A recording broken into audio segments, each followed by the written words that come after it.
بسم اللہ الرحمن الرحیم اللہم صلی وسلم علی سید محمد علی محمد علی قدر کبھی. جی میرے پیارے ویورز السلام علیکم. امید ہے آپ خیریت سے ہوں گے.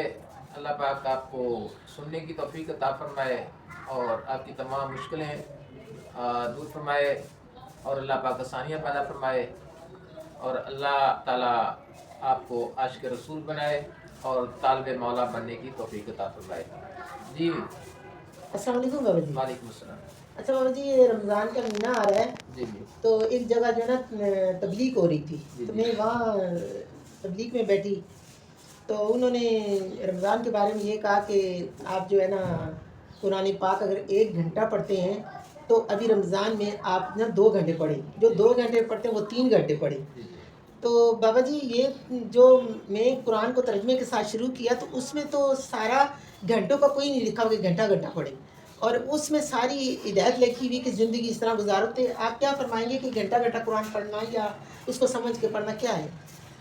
دیکھیے اس کے بارے میں قرآن پاک میں بھی وعدہ فرمانا ہے کہ قرآن پڑھو اور ٹھہر ٹھہر کر پڑھو، رک رک کر پڑھو تاکہ آپ کو سمجھ آ جائے. قرآن پاک تو اتنا کو پڑھنا چاہیے انسان کو کہ جتنا کو اس کا ذہن تسلیم کرتا ہو اور ایزی رہے تاکہ ان کو بات کی سمجھ آتی رہے.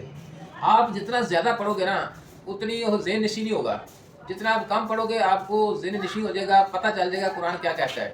ٹھیک ہے، مقصد تو ہے کہ قرآن کے مطابق زندگی بسر کرنا. ٹھیک ہے، اگر قرآن پڑھ کے آپ اس کی بات پہ عمل کرتے ہیں تو پھر آپ عامل بھی ہیں اور کامل بھی ہیں. اگر آپ قرآن پڑھتے ہیں اس کی بات نہیں مانتے، اس پہ عمل نہیں کرتے یا آپ کو پتہ نہیں چلتا قرآن کیا کہتا ہے تو اس کو آپ کہتے ہیں کہ ثواب ہے پڑھنا. ہاں ایک بندہ ہے وہ دیکھو، ایک میں آپ کو واقعہ بتاتا ہوں. ایک بندہ ان پڑھ تھا مگر وہ قرآن کے اوپر انگلی رکھ کے ایسے یوں چلتا رہتا تھا اور بولتا تھا یہ بھی حق ہے، یہ بھی سچ ہے، یہ بھی حق ہے، یہ بھی سچ ہے. تو جب وہ دنیا فانی سے گیا تو اس کی قبر سے خوشبو آ رہی تھی. جی جی تو ایک بندہ عاشق بندہ تو بڑا حیران ہوا تو اس نے کہا پتہ کرنا چاہیے اس کا عمل کیا تھا. جی بابا. تو وہ اس کے گھر والوں کے پاس گیا، ان سے پوچھا کہ آپ بتائیں کہ یہ جو بزرگ گئے ہیں دنیا فانی سے تو اس کا اصل عمل کیا تھا کہ جس کی قبر سے بھی خوشبو آ رہی تھی. تو ان کے بچے کہنے لگے کہ ہمیں زیادہ تو نہیں پتہ، کوئی ایسا زیادہ عمل نہیں کرتے تھے، صرف قرآن پڑھتے تھے لیکن تھے وہ ان پڑھ، ان کو قرآن نہیں آتا تھا. جی بابا. تو مگر وہ یہ بات کہتے تھے، انگلی رکھ کے شہادت کی چلتے تھے اور کہتے تھے کہ یہ بھی حق ہے، یہ بھی سچ ہے، یہ بھی حق ہے، یہ بھی سچ ہے. بھی قرآن جو کہتا ہے وہ حق پر سچ ہے. جی اب پتہ چلا کہ اس نے قرآن کے حکم کو تسلیم کیا. جی جی پڑھے نہیں تھے مگر اس نے تسلیم کیا. تسلیم کیا. تو اس لیے جو لوگ پڑھے لکھے ہیں ان کے لیے فرض ہے کہ وہ پڑھ کے قرآن پر عمل کرے اور اس کے احکام کو تسلیم کرے.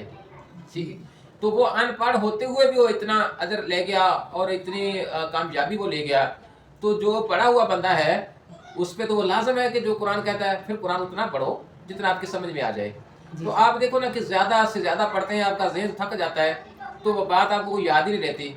تو اس لیے اس کا اتنا فائدہ ہونے والا نہیں ہے جتنا فائدہ آپ آسانی سے پڑھ سکیں اور اس بات پہ عمل کر سکیں. اچھا بابا جی، ایک اور سوال ہے.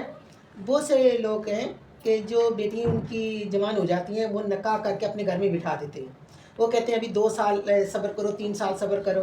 تو نکاح ان کا ہوا تو اس میں کوئی حرج ہوتا ہے یا گناہ ہوتا ہے یا نہیں؟ دیکھو اس میں نا صاحب نبی کریم صلی اللہ علیہ وسلم کا فرمان ہے صلی اللہ علیہ وسلم کہ بیٹی کی شادی کرنے میں اور نیت دفنانے میں دیر نہیں لگانا جی بابا. اور جلدی سے جلدی شادی کرنا. جی جی تو جب لڑکی جوان ہو جاتی ہے نا جی. تو اس کو گھر رکھنا ایسے ہے کہ جیسے آپ ہر مہینے کا قتل کر رہے ہو. اچھا. کیونکہ نبی پاک صلی اللہ علیہ وسلم کا فرمان ہے صلی اللہ علیہ کہ جتنے مہینے گزریں گے اتنے اس پہ قتل پڑتے رہیں گے وسلم. اچھا اور اس کے گھر کا کھانا بھی حرام ہو جاتا ہے. اچھا. تو اس لیے شادی دیکھو نا، ماننا تو اپنے فرمان ہے نا. جی جی اگر ہم فرمان ہی نہیں مانتے، فرمان میں حکمت ہے. جی جی کیونکہ اس لیے کہ جب لڑکی یا لڑکا جوان ہو جاتا ہے جی. اس کی شادی کرنے سے وہ گناہوں سے بچ جاتا ہے. جی جی ورنہ جوانی کے عالم میں کوئی بھی گناہ ہو سکتا ہے. تو وہ گناہ جو ہوتے ہیں پھر ماں باپ کے پڑتے ہیں. لیکن ہمارے معاشرے میں ہم نے دنیاوی کامیابی کی طرف پڑ گئے ہیں، اپنے نبی پاک صلی اللہ علیہ وسلم کے فرمان کو، قرآن کے فرمان کو ماننے سے انکار ہو گئے ہیں. اچھا. تو اسی لیے معاشرہ تباہ ہو چکا ہے. معاشرے میں بے حیائی عام ہو گئی ہے. اس کی وجہ کیا کہ ہم اپنے دین کو چھوڑ چکے ہیں، جی. ہم نافرمان ہو گئے ہیں. تو اس لیے اب آپ بے حیائی کو روکنا بھی چاہے تو نہیں روک سکتے. اچھا. تو اسی لیے میں اکثر یہ پیغام دیتا ہوں اور لوگوں کو آگاہ کرتا ہوں کہ لوٹ آؤ اپنے رب کی طرف، مان لو اپنے اللہ کے فرمان کو مان لو جو قرآن کہتا ہے. ٹھیک ہے، اور اپنے دین کی طرف لوٹ آؤ، مگر سننے کو کوئی تیار ہی نہیں ہے، بلکہ ہم لوگوں کو تو لوگ ویسے کہتے ہیں کہ یہ چھوڑو پرے یار، یہ کیا لگا ہوا ہے، اس کو کیا پتہ ہے۔ تو اس لیے ہمیں چاہیے کہ بزرگوں کی بات کو سننا اور اس پہ عمل کرنا، کیونکہ وہ بزرگ لوگ جو ہوتے ہیں نا، وہ وقت گزار کے آئے ہوتے ہیں، اس پروسیس سے گزرے ہوتے ہیں، ان کا تجربہ پریکٹیکل ہر بات جو ہوتی ہے نا وہ نچوڑ ہوتا ہے۔ تو آج کل ہم بچے جو نئی نسل ہے وہ بزرگوں کی بات سننے کو اہمیت نہیں رکھتے، وہ کہتے ہیں بس جی نیٹ ہے، نیٹ نکالو، اس میں سے سارے بات مل جاتی ہے، ورنہ بزرگ کی زبان میں بھی ایک فیض ہوتا ہے، اس کی محبت میں ایک فیض ہوتا ہے۔ تو ہم وہ چیزیں چھوڑ گئے، اس لیے ہم دین سے دور ہو چکے ہیں۔ اچھا بابا جی، میں نے بہت سفر کیا ہے، تو سفر میں نے دنیا کو دیکھا کہ گاؤں دیہاتوں میں میرا جانا ہوا، تو اس میں لوگ جو ہے وہ بنگلے اور کاریں اور اپنی رہائش جو ہے وہ اس طرح کی ہوئی ہے جیسے انہوں نے دنیا میں کبھی نہیں جانا۔ تو میں نے یہ دیکھا، آپ اس میں کیا کہیں گے کہ کیا یہ صحیح ہے کہ دنیا نے اس وقت دولت، گاڑی، بنگلہ، سونا اور کھانا، یہی دین کو سمجھتے ہیں لوگ، جو میں نے جتنا دنیا میں ابھی گھومی پھری ہوں، تو آپ کیا کہیں گے، کیا یہ ایسا ہی ہمارا مذہب ہے؟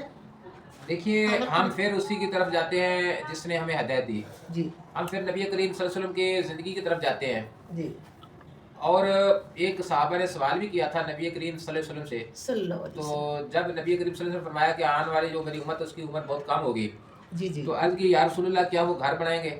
تو آپ نے فرمایا وہ گھر نہیں، وہ محل بنائیں گے، اچھا تھوڑی عمر میں وہ محل بنائیں گے، تو عمریں کم ہوگی لیکن محل بنائیں گے۔ اس کی وجہ کہ پھر فرمایا تھا کہ وہ دنیا گونگی اور بہری ہو جائے گی، جی جی ان کو کوئی سنانا بھی چاہے تو وہ سنیں گے نہیں، جی ٹھیک جی ہے۔ تو آج وہ وقت آ چکا ہے جیسے کہ دنیا گونگی اور بہری ہو گئی ہے۔ جی تو یہ ایک جگہ قرآن پاک میں یہ فرمان میں پڑھا تھا، اللہ فرماتا ہے کہ جو بندے گمراہ ہو جاتے ہیں نا، جی جی اپنے دین سے دور ہو جاتے ہیں، جی تو اللہ فرماتا ہے کہ اپنے فرشتوں کو جاؤ ان کے مانگنے سے پہلے ان کو عطا کر دو تاکہ ان کی زبان پر میرا نام نہ آئے۔ اچھا تو اللہ کو اس بندے کو اپنے سے اتنا دور کر دیتا ہے کہ اس کے مانگنے سے پہلے اس کو رزق اتنا عطا کرتا رہتا ہے کہ وہ اتنا غافل ہو جاتا ہے کہ اللہ کا نام لینے سے وہ بھول جاتا ہے۔ جی تو اس کو یہ نہیں پتا کہ میرے ساتھ ہوا کیا، جی کیونکہ ہم اصل حقیقت کو نہیں نہ جانتے نا۔ جی جی میں زیادہ تر لوگوں کے منہ سے یہ سنا جی اللہ ہم پہ بڑا راضی ہے، جی ہمیں مانگنے سے پہلے عطا کر دیتا ہے، اچھا مگر اس فرمان کو نہیں پڑھا جس فرمان جو اللہ نے فرمایا کہ میں اپنے فرشتوں کو کہتا ہوں جاؤ ان کے مانگنے سے پہلے ان کو عطا کر دو تاکہ ان کی زبان پر میرا نام نہ آئے۔ اللہ مقصد کہ وہ دیکھو سورہ یاسین میں بھی میرا خیال ہے یہ پڑھا کہ میں جس کو گمراہ کرتا ہوں اس کے آگے اور پیچھے دیوار کر دیتا ہوں اور اس کی گردنوں میں توق ڈال دیتا ہوں، جی جی ٹھیک ہے، پیچھے مڑ کر دیکھنا بھی چاہے تو وہ دیکھ نہیں سکتا۔ وہ توق آپ دیکھ رہے ہیں کہ تکبر اور غرور اتنا بھرا ہوا ہے کہ وہ غریب کو بندہ نہیں سمجھتے، ٹھیک ہے، کمزور کو بندہ نہیں سمجھتے، اپنی طاقت کے زور پر پتہ نہیں کیا کیا جرم کیے جا رہے ہیں کہ ان کو مرنا بھول گیا۔ تو جس آدمی کو مرنا بھول جاتا ہے نا وہ پھر ایسے محل ماڑیاں بنا لیتے ہیں۔ تو یہ ایجاد کسی اور کی ہے، تو ہمارے تبع رسول کی ایجاد نہیں ہے، تو لہٰذا ہم غافل ہو چکے ہیں، بس ڈرتے ہیں اپنے اللہ سے، معافی مانگتے ہیں، ہم اتنی بھی ان لوگوں کی نفی نہیں کرتے، وہ کہیں گے کہ یہ بابا پتہ نہیں ہمارے پیچھے پڑ گیا ہے، مگر جو حقیقت ہے وہ یہی ہے کہ اس دنیا میں ایسے رہنا جیسے ایک مسافر رہتا ہے۔ تو مسافر کی طرح آپ رہیں گے تو میرا خیال ہے کہ شاید کوئی گناہ نہ ہو پائے آپ سے، پھر کوئی غریب بھوکا نہ سوئے، کوئی غریب بے گھر نہیں ہوگا، ٹھیک ہے، کوئی غریب بے سہارا نہیں ہوگا۔